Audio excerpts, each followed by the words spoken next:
تخيل معايا كده تبقى ماشي في الشارع وفجأة تلاقي بانر ضخم بينزل ما بين عمارتين بيفرد نفسه بكل سلاسة كأنه موجود فعلا في المكان دوت. بس انت عارف طبعا ان هو مش موجود. النهارده هنكتشف سر جديد من اسرار الفي اف اكس، هنشوف ازاي نخلي القماش بيتفاعل مع الجاذبية والرياح وبينزل بشكل طبيعي باستخدام الكلوز سيميوليشن في بلندر. هنتعلم مع بعض ازاي نجهز المشهد ونظبط القماش بحيث يتحرك بطريقة واقعية ونتأكد ان كل حاجة طالعة مظبوط، وفي النهاية دي هتكون النتيجة اللي احنا هنطلعها مع بعض ان شاء الله. فمن غير كلام كتير لو انت جاهز يلا بينا نبدأ على طول.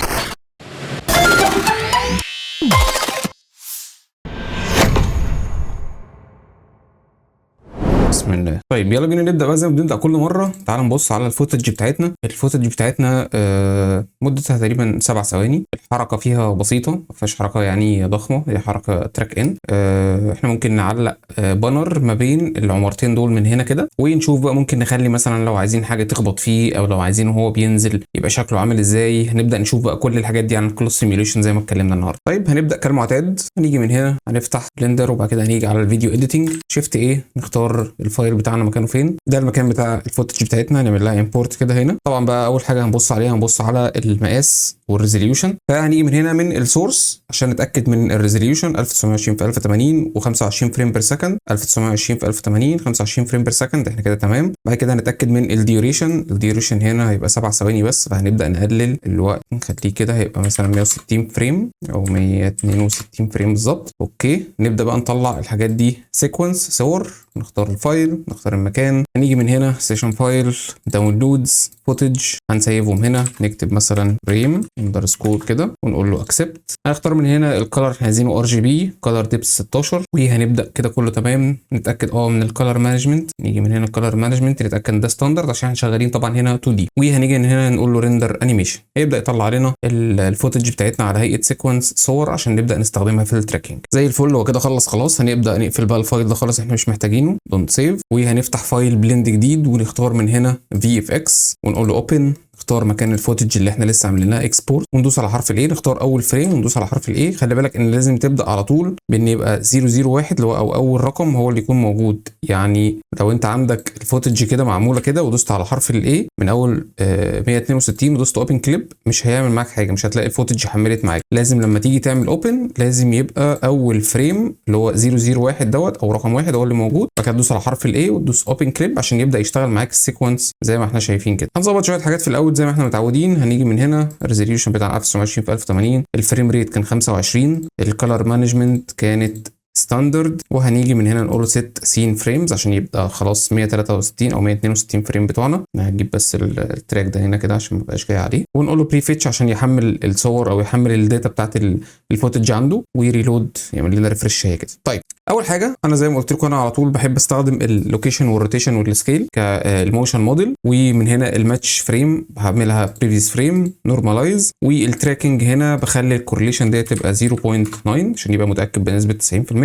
واخر حاجه هقول له من هنا ديتكت فيتشر، بدل ما اختار انا فيتشرز بايدي هقول له ديتكت فيتشر، اختار لي انت الفيتشرز اللي انت شايف ان هي ممكن تبقى مناسبه. بعد ما يحدد لي شويه فيتشرز كده هيظهر معايا قائمه هنا كده، هبدا ادوس عليها واجي من هنا ممكن من الديستانس دي او من الثريشولد. الديستانس ممكن اخليها بدل ما هي 120 اخليها 80 عشان يزود لي في التراكرز اللي بيبدا يحطهم دول. وبعد كده هقول له كنترول تي عشان يبدا يعمل عمليه التراك زي ما احنا شايفين كده. هو بيبدا يعمل تراكنج للبوينتس بتاعتي. الحركه هنا خفيفه ما فيهاش حركه يعني صعبه ولا تقيله، احنا كده تمام. خلاص نيجي على اخر فريم خالص من هنا ونبدا ندوس على ديتكت فيتشرز ثانيه عشان ياخد فريمز ثانيه او ياخد تراكرز ثانيه من اخر فوتج او ااخر الفوتج بتاعتي. ندوس من هنا وبعد كده ادوس كنترول شيفت تي عشان يعمل تراك باكورد. كويس جدا. اخر حاجه بقى كتاكيد بس، هنيجي هنا عندنا دول 162 فريم على الاثنين يعني تقريبا فيهم 81. هنيجي هنا عند فريم 81 عشان ابقى في نص الفوتجز بتاعتي بالظبط، نص الفيديو بالظبط. وهقول له ديتكت فيتشرز جديده من النص كنترول تي يبدا يعمل لهم تراك فورورد كده. وبعد كده هرجع تاني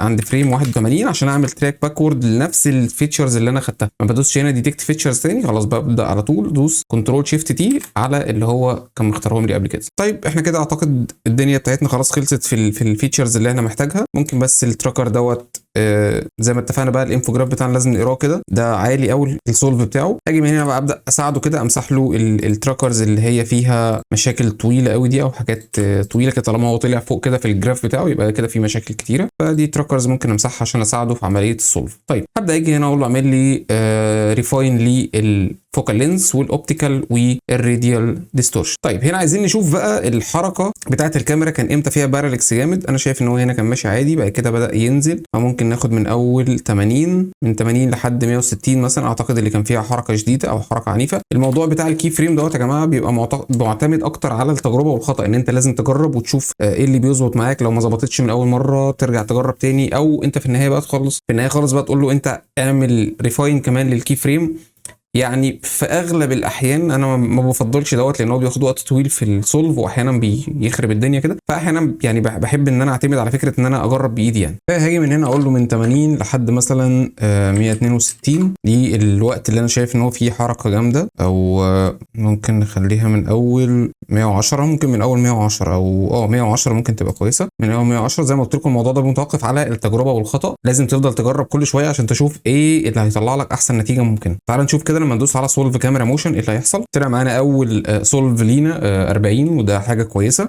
تعالوا بقى نبدا نعمل كلين تراكرز شويه. بعد ما ندوس على كلين دي هيبدا يفتح لنا دي، هيفتح لنا الويندو الصغيره دي. هنبدا من هنا بقى من الري بروجكشن ايرور، نبدا نعلي شويه كده. هنا هو بيعمل ايه؟ هو هنا بيختار كل التراكرز اللي موجوده اللي الايرور بتاعها مثلا كده اعلى من 1.120. هو هنا اختار مثلا التراكر دوت. طب تعالى لو فتحنا التراكر دوت وجينا هنا عند التراكر وشفنا الافريج ايرور بتاعه، بص الافريج ايرور بتاعه كام؟ 2.93. فهو كده ده ايرور عالي، او ده تراكر الايرور بتاعه عالي، فلازم امسحه. فباجي من هنا من الكلين تراكر ديت وببدا ان انا ارفع شويه كده، بختار كل الحاجات اللي هي مثلا اعلى من 1 او 1.920 وادوس اكس من الكيبورد عشان اعمل لهم ديليت. بعد كده هروح عامل سولف كاميرا موشن تاني بعد ما مسحت الحاجات دي. زي ما اتفقنا انا عايز اوصل هنا في النهايه ان الايرور بتاعي دوت يبقى اقل من 35 او 35 فيما اقل. يعني بص جاني 17، دي حاجه محترمه جدا جدا جدا يعني. بعد كده خلاص بقى هبدا اجي من هنا كده ادوس على هنا كده، اجي من هنا كده ادوس على سيت از باك جراوند. بعد كده ادوس على سيت اب تراكنج سين. من هنا اول حاجه ببدا احددها معايا الاوريجن بتاعي يبقى فين. فانا ممكن مثلا اختار انه الاوريجن بتاعي مثلا وليكن هخليه هنا. بص هنا سيت اوريجن بالكده. بعد كده هبدا اختار الاكس اكسس بتاعي، خلينا نحددهم بالترتيب كده. هناخد اول حاجه الاوريجن، بعد كده ناخد الاكس اكسس بتاعي اللي هو المحور بتاع الاكس اكسس كده عشان خاطر السين بتاعي ما يبقاش ملفوف كده. ممكن اختار مثلا دي، خلي دي الاكس اكسس بتاعي، المشهد بتاعي اتلف بالشكل ده. وهقول لكم دلوقتي لو انت مش عارف تحدد الاكس اكسس بتاعك والسين عمال يتلف كده نعمل فيها ايه. طيب تعال خلاص انا اخترت الاكس اكسس بتاعه، هو مش مظبوط هنا بس انا هوريكم ازاي نصلحه. اخر حاجه عايز اختار بقى الديستنس عشان اعرف بلندر السين بتاعي دوت كبير ولا صغير قد ايه. فمثلا تعال نقول لو احنا اخترنا الشباك ده من هنا والشباك ده، المسافه دي اعتقد ان هي ممكن تكون 3 متر. فهاجي من هنا كده اقول له دي هتبقى 3، وهنا بيحسب بالمتر. ست سين سكيل واقول له ابلاي سكيل. بص السين بتاعي هنا كده صغر ازاي. هو السين ما صغرش بس هو السكيل بتاع الحاجات اللي انا بتعامل فيها هو اللي صغر. طيب ليه ده مهم؟ ممكن حد يقول لي مثلا والله انا ممكن اعمل دي مثلا 30 سم. ليه الموضوع بتاع السكيل ده مهم؟ لانه زي ما قلت في فيديو قبل كده انه ده بيفرق جدا في حته الاوبجكتس اللي انت بتحطها لما تيجي تنزلها مثلا من على بلندر كيت او تنزلها من على النت. هي بتنزل بالريل سكيل بتاعها، فما بتحتاجش ان انت تلعب في السكيل بتاعها. اول حاجه. تاني حاجه لما هنيجي نشتغل دلوقتي فيزيكس ونحط القماش او نحط الكلام دوت، القماش لما بيكون في سين كبير، يعني مثلا تخيل القماش نازل من على هماره بيبقى ليه انسيابيه معينه وطريقه معينه، غير لما بيكون نازل مثلا من على ترابيزه بيبقى ليه انسيابيه تانية خالص. فدي بتفرق في الواقعيه بتاعت السين يعني. فالحته دي مهمه قوي ما تكسلش فيها. اوكي خلاص احنا كده تمام، حددنا كل حاجه. هنبدا نيجي بقى هنا نسيف الفايل بتاعنا بتاع التراكنج دوت. هنبدا نيجي من هنا من خلاص بقى نفتح الفولدر بتاعنا بلند فايلز تراكنج، وهنبدا نسميه مثلا سيشن 5 تراكنج 01. خلاص اوكي وندوس سيف اس. بعد كده هنيجي من هنا بقى خلاص نبدا نخش في المرحله الجديده وهي مرحله اللي اوت. لو اللي اوت بتاعتك مش ظاهره يبقى هتيجي من هنا كده من الزائد اللي هنا جنرال، وبعد كده هتنزل اللي اوت عشان نبدا نشتغل فيه. طيب خلاص ده المشهد بتاعي اهوت، وادي الحاجات اللي هو عملها لي. زي ما اتفقنا بقى في شويه حاجات بظبطها في الاول. اول حاجه بمسح الكولكشنز دي مش محتاجها، بمسح اللايت دوت انا مش محتاجه. باجي من هنا بلاقيه عمل لي 2 لايرز كده فبمسح واحد منهم انا مش محتاجه. هبدا اجي من هنا هرجع بقى الكلر مانجمنت بتاعي تاني يبقى اي جي اكس عشان هنا ابدا اشتغل 3 دي. ادوس على الزيرو من الكيبورد عشان يظهر لي الشكل بتاعي بتاع الفوتج بتاعتي على السين اللي انا حطيته. هبدا امسك بقى الكاميرا بتاعتي واجي من هنا على الكاميرا هدخل على باك جراوند ايمج وهعدلي الاوباسيتي دي شويه كده، خليها 100% عشان ابدا اشوف الفوتج بتاعتي بشكل كويس. واخر حاجه بشيل الريندر اندستورد من هنا، وهنا مفيش ديستورشن شديد بس عشان خاطر ما يرندرليش ال 3 دي بالديستورشن بتاعه. زي ما اتفقنا هنا كده، بص الكاميرا بتاعتي الاكس اكسس بتاعتي والحاجات بتاعتي كلها ملفوفه غلط، يعني لفه بشكل غلط. فانا مثلا لو جيت نزلت بلين وجيت كبرتها، بص هتكبر بشكل ملفوف ازاي، وده بيبقى متعب في الشغل. هو مش غلط بس متعب في الشغل. طب لو انا بقى عايز اعالج الموضوع دوت وانا خلاص مش عارف اعمله من الموشن تراكنج جوه، هبدا اعمل ايه؟ خليني اقسم الشاشه بتاعتي هنا كده بالشكل ده، ادي الكاميرا بتاعتي وادي السين بتاعي اللي تحت. هبدا اعمل ايه؟ انا ما ينفعش احرك الكاميرا بتاعتي. لو حركت الكاميرا بتاعتي نفسها، لو بدات احركها نفسها، ممكن اعمل مشاكل في الحركه بتاعت الكاميرا اللي هي التراكنج بتاعها او الموشن بتاعي. فعشان ابدا احركها من غير ما اثر على اي تراكنج كان موجود فيها، بعمل ايه؟ بنزل حاجه اسمها امتي، بدوس شيفت ايه وبنزل من هنا امتي، اللي هو الامتي ده بينزل معايا بالشكل ده اللي هو الامتي ده. الامتي ده بيبقى حاجه وهميه مش بتظهر في الريندر خالص، بس هي وظيفتها معايا ان انا ببدا اربطها بحاجات وابدا من خلالها اخليها اللي تتحرك. يبقى هي دي البيرنت او دي الاب بتاعهم اللي بيحركهم خلاص، وهو ما بيظهرش معايا في الريندر في النهايه. طيب عشان ابدا احرك بقى الكاميرا بتاعتي دي هعمل ايه؟ عاوز اخلي الامتي ده يجي في نفس اللوكيشن، يعني ياخد نفس اللوكيشن والروتيشن اللي هو نفس المكان ونفس اللفه بتاعت الكاميرا دلوقتي بتاعتي دي. فهعمل ده ازاي؟ همسك الاثنين دول مع بعض وبعد كده هدوس كنترول سي، فهيظهر معايا الاتريبيوتس دي. لو ما ظهرتش عندك، لو دوست كنترول سي وما ظهرتش من عندك، لازم تتاكد ان انت من هنا من اديت بريفرنسز وانت هنا في الادونز بتبدا تدوس من هنا تكتب كلمه كوبي. هيظهر معاك هنا في حاجه اسمها كوبي اتريبيوتس منيوز، دي بتعلم عليها علامه صح عشان تبدا تظهر معاك زي ما ظهرت عندي كده. فبدوس على الامتي وبدوس على الكاميرا، بخلي الكاميرا هي الهايلايت بالشكل ده ان هي تبقى هي اللي لونها اصفر. اوكي، بعد كده بدوس كنترول سي، اختار انا عايز كوبي لوكيشن، فكده الامتي جه عند الكاميرا في مكان الكاميرا بالظبط. بعد كده كوبي روتيشن، فكده الامتي خد نفس المكان بتاع الكاميرا وخد نفس اللفه بتاعت الكاميرا. طيب بعد كده هبدا اعمل ايه؟ ادوس بره خالص كده، ابدا اعكس بقى. انا الاول كنت مخلي الكاميرا هي الهايلايت او هي الاساسي والامتي بتاعي هو اللي لونه اللي هو البرتقالي. هبدا اعكس بقى، همسك الكاميرا هي الاول وبعد كده همسك الامتي، اخلي الامتي هو اللي لونه بالاصفر الفاتح ده. بعد كده هدوس ايه؟ هدوس من الكيبورد كنترول بي فور بن، خليني اظهر من هنا الكاست كيز، هندوس كنترول بي فور بن. هيبدا هنا يقول لي انت عايز تبقى ايه؟ هقول له هنا عاوز اخلي سيت بيرنت اوبجكت. كده بصوا في الاوتلاينر هنا ايه اللي حصل؟ كده الكاميرا دخلت تحت الامتي، فبقت كده الامتي ده لو اتحرك الكاميرا هي كمان بتتحرك معاه.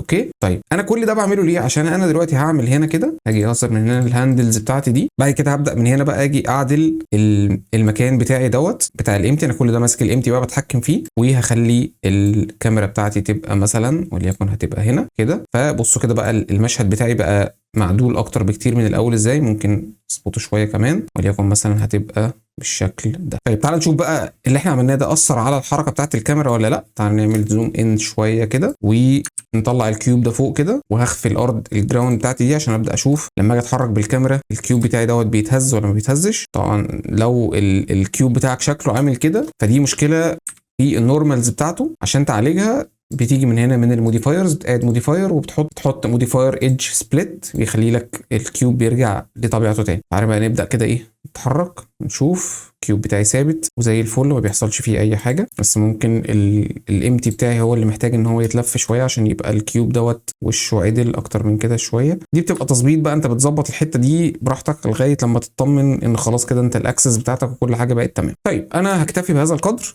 الدنيا هنا كده تمام جدا زي الفل. الامتي ده هسميه امتي كاميرا عشان تبقى الدنيا بتاعتي منظمه، وهحط الاثنين دول ادوس سيلكت كليك يمين سيلكت هيراركي وادوس ام من الكيبورد وهختار ان انا احطهم في نيو كوليكشن واسميهم كاميرا. فكده بقى عندي كوليكشن فيه الكاميرا، وده الكيوب اللي هو التجربه بتاعي، ودي الارض الجراوند بتاعتي. طيب كل ده تمام يعتبر. احنا يعني ما قلناش حاجات جديده غير بس موضوع الامتي دوت عن اختلاف عن كل السيشنز اللي فاتت. طيب انا عاوز احط البانر دوت وليكن اعلان مثلا لحاجه برجر كده، عاوز احطه ما بين العمارتين دول هنا وهنا، عاوز اخليه يبدا يتعمل له عمليه اللي هو الفرد ان هو بيتفرد كده وبينزل لتحت. طيب ده هيخلينا نعمل ايه؟ ده هيخلينا نبدا نروح لجزء الكلوز سيميوليشن. ايه هو الكلوز سيميوليشن؟ هو اي حاجه ليها علاقه بالقماش او مشتقاته زي القطن زي الجلد زي الرابر المطاط، الحاجات دي كلها كل ما هو بيبقى ليه حركه انسيابيه انسيابيه كده، كل ده بيندرج تحت بند الكلوز سيميوليشن. طيب عشان نفهم الكلوز سيميوليشن تعال نسيب الاول الفايل دوت بقى في الوركينج فايل، بلندر فايل وركينج فايل، وهسميه سيشن 5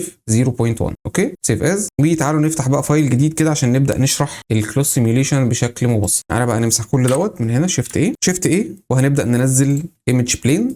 دي اللي هتبقى القطعه القماش بتاعي او شكل قطعه القماش بتاعي. على طول بتبدا بايمج بلين لان هي بتبقى يعني حته كده مستقيمه. عشان ابدا اخلي البلين بتاعتي ديت تبقى قماش، باجي من هنا من عند الفيزيكس وابدا اديها، ادوس عليها واحط كلوز سيميوليشن كده، هي بقت خدت الايفكت بتاع الكلوز. لو دوست بلاي من الكيبورد هتلاقيها وقعت تحت خالص. طيب في شويه حاجات عايزين نعرفها بقى هنا في الكلوز سيميوليشن، مش لازم تبقى عارف كل حاجه من دول بتعمل ايه، بس خلينا نمشيهم كده بالترتيب اللي احنا محتاجينه هنعرفه، ومع الممارسه هتبدا تلاقي كل حاجه هتتلنك جوه دماغك. طيب اول حاجه انت لما بتدوس كده بتلاقي الكلوز نفسها قطعه القماش بتاعتي كلها وقعت. طيب انا عاوز اخلي قطعه القماش بتاعتي دي تبقى ثابته الاول من عند القطعتين دول، ان هو من عند الحتتين دول كده هي ممسوكه وثابته. طيب عشان اعمل دوت بعمل ايه؟ لازم احط حاجه اسمها بين جروب. البين جروب دي بتجيبها منين؟ تنزل تحت هنا كده بتلاقي في حاجه اسمها شيب، لما بتفتح الشيب دي بتلاقي هنا البين جروب. طيب عاوز احدد له بقى، اقول له ان القطعه دي والقطعه دي هما الاثنين دول اللي هيبقوا البين جروب بتاعي. فببدا ادخل على الايديت مود واختار الفيرتكس ده والفيرتكس ده هما الاثنين دول، وببدا اجي من هنا من عند الداتا الاوبجكت داتا بروبرتيز، ومن هنا الفيرتكس جروب، وبختار هنا علامه الزائد بحط، بقول له ان انا عاوز اخلي الفيرتكس ده والفيرتكس ده هما الاثنين يكونوا في جروب جديد، وهسمي الجروب ده بين. وبعد كده هدوس من هنا اساين. لازم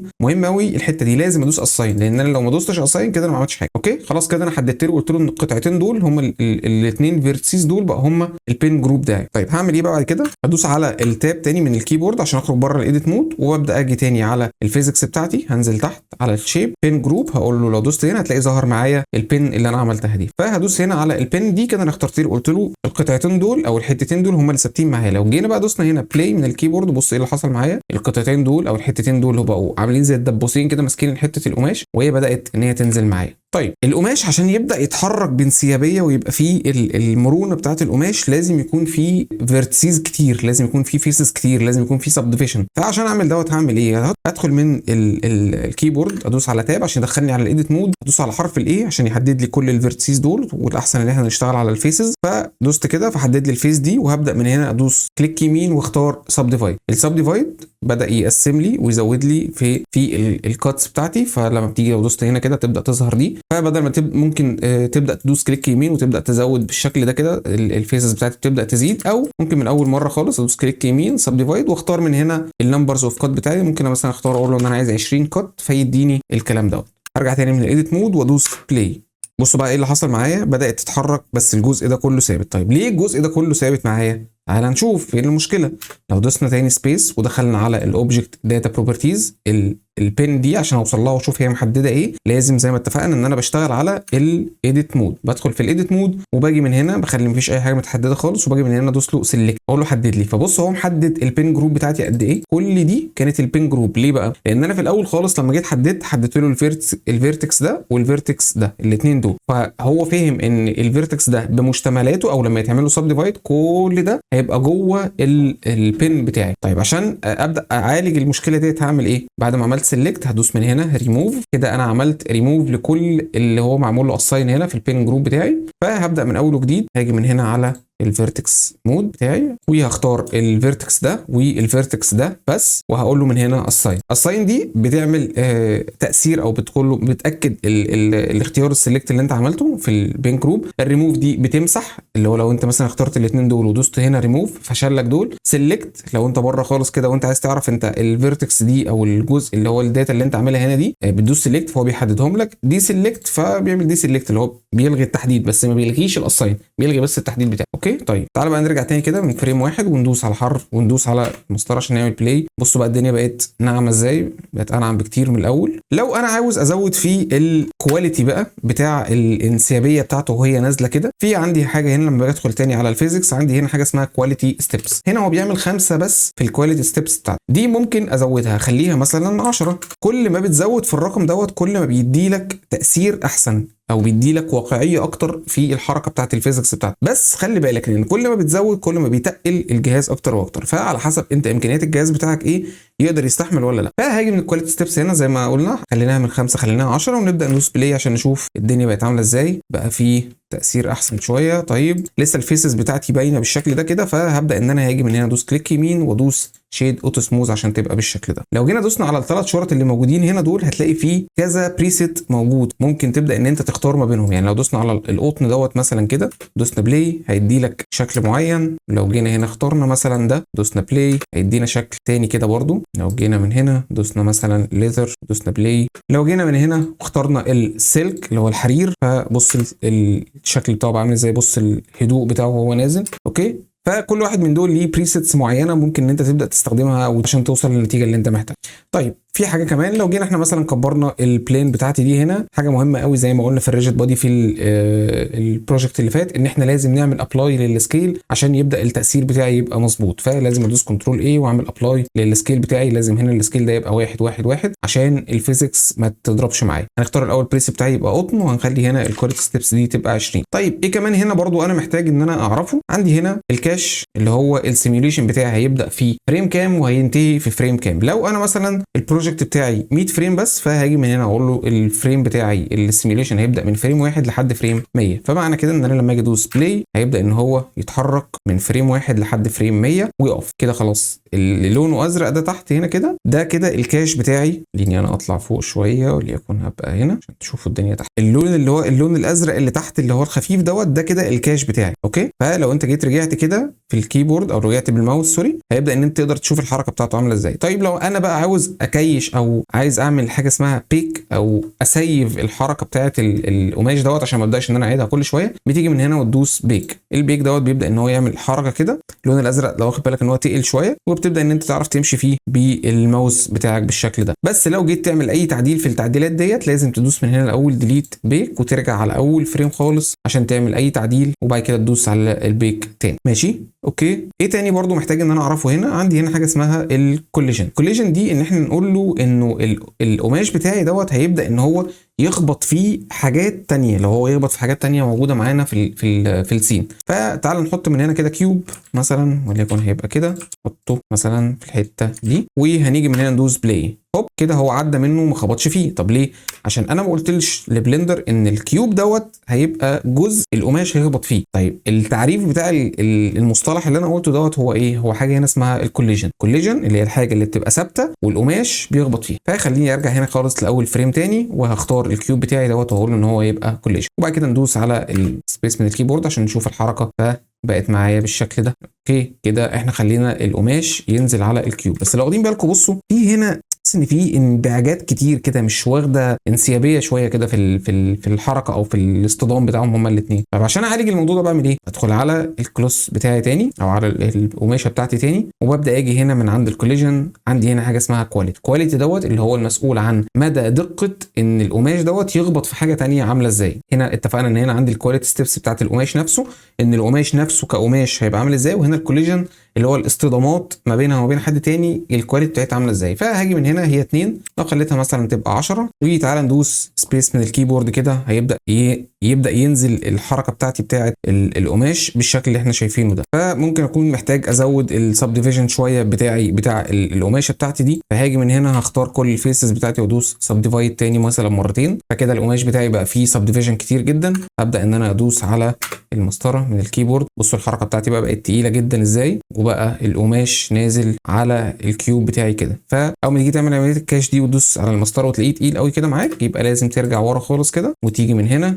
من الكاش وتدوس على بيك وتستناه لما يخلص خالص عشان تبدا ان انت تتفرج على البيك بتاعك عامل ازاي. طيب ايه اللي خلى البيك بتاعي او اللي خلى الكاش بتاعي يبقى تقيل؟ لان انا زودت سب ديفيجن كتير جدا على القماش ده. فالقماش ده لما هيجي ينزل هتلاقيه نازل بانسيابيه شديده جدا. هو كده خلص. تعال نبص بقى عليه. بصوا هوب فبروح نازل على الكيوب بتاعي بالانسيابيه اللي انتوا شايفينها. اوكي، فلو انا محتاج بقى ان القماش بتاعي يبقى طبيعي وناعم كده لازم اروح اعمل كده. طيب حد واخد باله من حاجه؟ بص القماش لما بيجي ينزل هنا كده بيروح عامل ايه؟ تحس ان هو دخل في بعضه كده، يعني عارف اللي هو كسر بعضه كده بشكل غريب، دخل في بعضه. ده مش طبيعي، لان القماش المفروض ان هو لو جه على بعضه كده المفروض بيزق بعضه. طيب دي حاجه هنا تحت المفروض اتعلمها جديده او اعرفها معايا، اللي هي ايه؟ في الكوليجن هتلاقي لما تدخل على الكوليجن هتلاقي حاجه هنا اسمها سيلف كوليجن، يعني ان القماش ده يخبط في بعض او ياثر على بعض. هعلم على السيلف كوليجن دي هنا، وطبعا هلغي البيك بتاعي وهرجع ورا خالص كده وهدوس من اول وجديد على بيك. تعالوا نشوف بقى كده التاثير بتاعنا بقى عامل ازاي. اطلع بره فوق كده شوف التاثير، هوب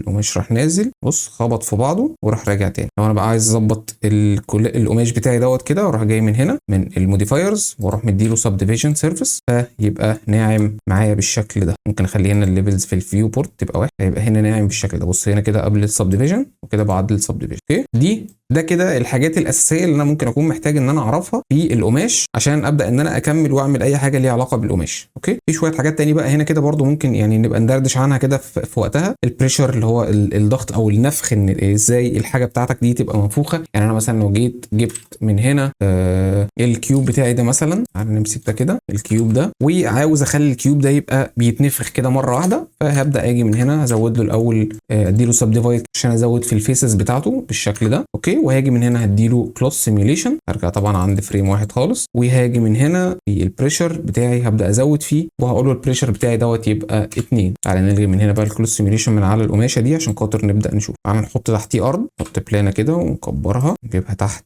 الكيوب بتاعي ده وليكن كده، ونخلي البلانه دي تبقى كوليجن عشان يبقى بيسمع عليها، وندوس على مسطره من الكيبورد عشان يبدا يحصل معايا. بصوا ايه اللي حصل، بدات الكيوب بتاعي بدا ان هو يتنفخ كده بالشكل ده. فممكن برضو تيجي من هنا ندوس شيد اوتو سموز، نرجع ورا خالص كده يدي لك الشكل ده. طيب لو انا عاوز بقى ازود في النفخه بتاعته اكتر واكتر، فباجي من البريشر ديت اخليها مثلا 10 وادوس كده بيبدا يزيد معايا. لو عاوز ازود اكتر ممكن هنا اقول له مثلا ده 50 وادوس الشكل ده، فبدا ان هو يتنفخ معايا. طريقه تفاعل القماش دوت مع الطبيعه او مع كده دي ممكن نبقى نشوفها قدام مع بعض واحنا شغالين، بس عشان ما نتقلش المعلومات على نفسنا دلوقتي، عشان يبقى في النهايه ده الشكل بتاعنا اللي احنا عملناه بتاع القماش وهو نازل على الكيوب بتاعنا بالانسيابيه دي. طيب لو انا عايز اخلي بقى القماش كله ينزل، فهاجي من هنا مثلا اختار البلان دي واجي على الاوبجكت داتا بروبرتيز دي، الغي البين جروب دي، او ممكن اجي من هنا من الكلوز سيميوليشن نفسه، اجي من تحت هنا من الشيب البين جروب دي واروح جاي الغيها خالص. بس لازم ارجع طبعا عند اول فريم تاني وادوس بلاي، فهتلاقي القماش بتاعك بدا ان هو ينزل ينزل ينزل ينزل لحد ما يروح جاي خابط على الكيوب بتاعي بالشكل ده كده. طبعا هو بيحمل بطيء زي ما قلت لكم عشان انا مزود في الفيرتكس جروب بتاعه، فالاحسن ان انت تعمل بيك وبعد كده تبدا ان انت تتحرك فيه براحتك. تعالى بقى نشوف لو احنا عاوزين نعمل القماش بتاعنا ده او البانر بتاعنا ده، عاوزين نخليه يبقى رول ملفوف حوالين بعضه ويبدا ان هو يتعمل له عمليه الانسدال او النزول بتاعه دوت. تعالى نشوف ده ممكن هنعمله ازاي. بس قبل ما هنعمل ده لازم في الاول نعمل الاستراكشر او السين بتاعنا هنا اللي احنا هنحط ما بين العمارتين دول القماش بتاعي. فهبدا ان انا هاجي من هنا بقى خالص، هبدا ارجع الفايل بتاعي وادوس شيفت ايه، احط من هنا كيوب. الكيوب ده هطلعه فوق سطح الارض بالمنظر ده كده، وهبدا ان انا اخده ناحيه اليمين شويه. هبدا احاول اعمل شكل للعمارتين دول زي ما هو معمول كده. ابدا اكبر الكيوب بتاعي بالشكل ده واختار اس واي عشان اكبره كده عشان يبقى كده. طيب في مشكله بتحصل معايا هنا، الا وهي ان انا كل ما برجع لورا كل ما بص تحس ان الكيوب بتاعي بيختفي كده او في حاجه بتخفيه خالص. طيب ده بيبقى مشكله ايه؟ ده بيبقى مشكله حاجه اسمها كليبنج. الكليبنج اللي هو اخر الكاميرا اللي هي تشوفه ايه. فباجي من هنا عشان احل المشكله دي بدوس على الان من الكيبورد وبختار من هنا الفيو بتاعي هنا من اول الكليب ستارت من اول 1 لحد 1000 متر. فبختار من هنا بخليه مثلا دوت يبقى 0.1 1000 متر. هنا اعتقد بالنسبه لي هيبقى كويس، ممكن ازودها كمان اخليها 10000. دي اول نقطه. تاني نقطه بقى اللي خليها تظبط معايا ان انا امسك الكاميرا بتاعتي نفسها، ادخل على الداتا بروبرتيز في الكاميرا نفسها وهاجي من هنا. بص الكليب ستارت والكليب اند هنا من اول 0.1 يعني من اول 10 سم قريبه من الكاميرا يبدا يشوفها لحد 100 متر. بعد 100 متر ما يشوفش حاجه، فلا هاجي اظبطه دي اقول له ان احنا مش عايزين 100 متر بس احنا عايزين نزود بالشكل ده، فيبدا الكيوب بتاعي يظهر معايا بالشكل ده بمنتهى السهوله. خلاص هبدا بقى اظبط مكان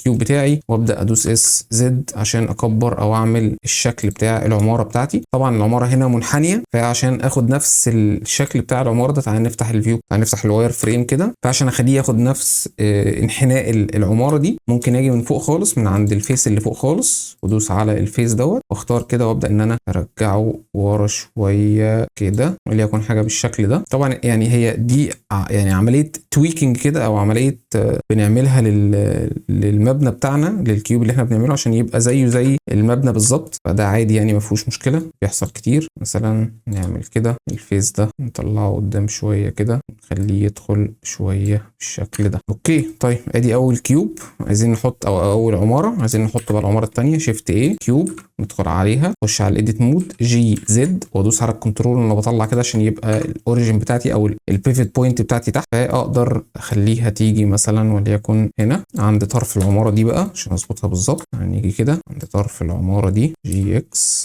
جي واي ارجع ورا ادوس على الشيفت عشان يتحرك بالراحه. وهبدا بقى من هنا الحركه بتاعتي كلها ادوس على الايديت مود وابدا ادخل هنا اختار الفيس ده وادوس جي اكس لحد طرف العماره من الناحيه الثانيه. اختار من هنا الفيس الاخير ده وادوس جي واي عشان اجي عند اخر العماره خالص اللي هو هنا تقريبا. العماره دي بميله شويه اروح جاي ساحب ده بالشكل ده اظبطه عليها بالظبط وليكن هتبقى مثلا بالمنظر ده. اختار بقى الفيس اللي فوق دوت وادوس جي زد عشان نطلع لفوق لحد ما نوصل لهنا. وممكن ادوس جي اكس عشان اعمل كده. طبعا بقى لو انت هتحط حاجه فوق المبنى من فوق يبقى لازم السطح دوت يبقى مستوي مع باقي الاسطح، ان هو تيجي على الايدج مود مثلا وتمسك الجزء ده وتدوس جي واي عشان تنزل الجزء ده، جي واي ترفع الجزء ده بالمنظر ده كده.